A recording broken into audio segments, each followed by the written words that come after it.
I'm going to tell you a story I've never forgotten. I was about 7 or 8 years old.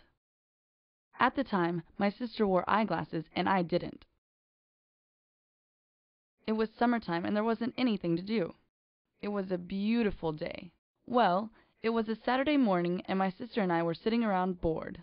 So I asked my sister, "What do you want to do?" "I don't know," she said. "You want to go outside and play?" "Yeah, that sounds good," I replied. So we got up and went outside.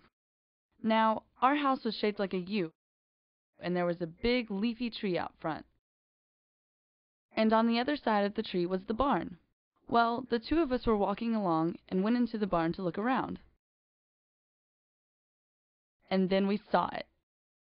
We looked at each other, then smiled and nodded. It was just hanging there, old and made of wood. A sled. It was made with long strips of wood, and it was curved, just like that.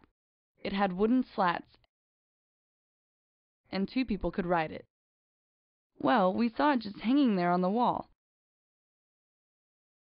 so we took it down. My sister carried it in front, and I got the back. And together we carried it out of the barn. And as we were carrying the sled, we were thinking the same thing. We lived on a mountain with this big hill. We were both thinking that we could sled down the hill, that it would be fun. So we looked for a good part of the hill to sled down. We found a nice clear path with a big rock at the bottom. My sister and I looked at each other and agreed it was perfect, figuring that we would sled down and be stopped by the rock. It seemed like a good idea at the time. 7 and 8-year-old logic is funny like that. Why wouldn't we stop just fine when we hit the rock? We didn't realize the consequences. Anyway, we set the sled down and my sister sat down in front while I sat in the back. "Are you ready?" I asked my sister. "Yes," she replied. So we gave ourselves a push and the sled took off down the hill. I felt incredible. The wind rushed past my face as we rode down the hill. Then, all of a sudden, we hit the rock at the bottom. The front of the sled hit my sister in the stomach and she flung face forward into the rock.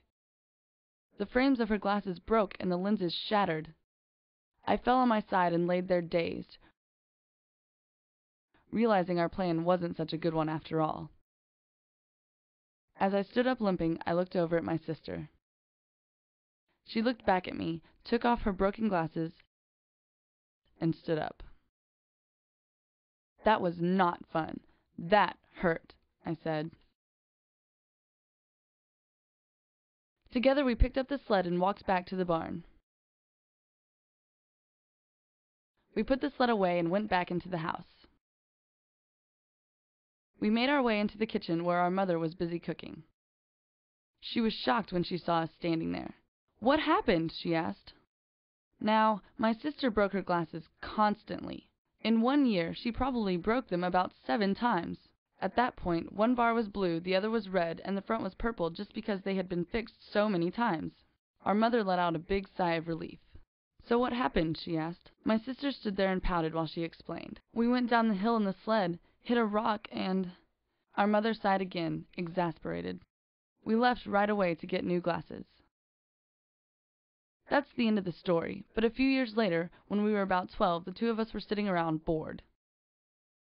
Out the window we saw it raining. "What do you want to do? Want to go to the garage?" So we went downstairs and into the garage. We had started bouncing a ball back and forth when I noticed a box off to the side. "Hey, look at this," I said. My sister looked over at the box. We went over and opened the top and saw a whole bunch of our old things inside. We started going through all of it when we found something interesting. We had found an old glasses case. So we opened it and looked inside, and then turned to each other and started laughing. We both remembered what happened that one day when we ran the sled down the hill and broke her glasses. There they were. We looked at each other and laughed some more. "You remember?" I asked her. Yes, I remember. How funny. Look at the colors. Purple, blue, red. Too funny, she said. We closed the case and put it back in the box. I will never forget that.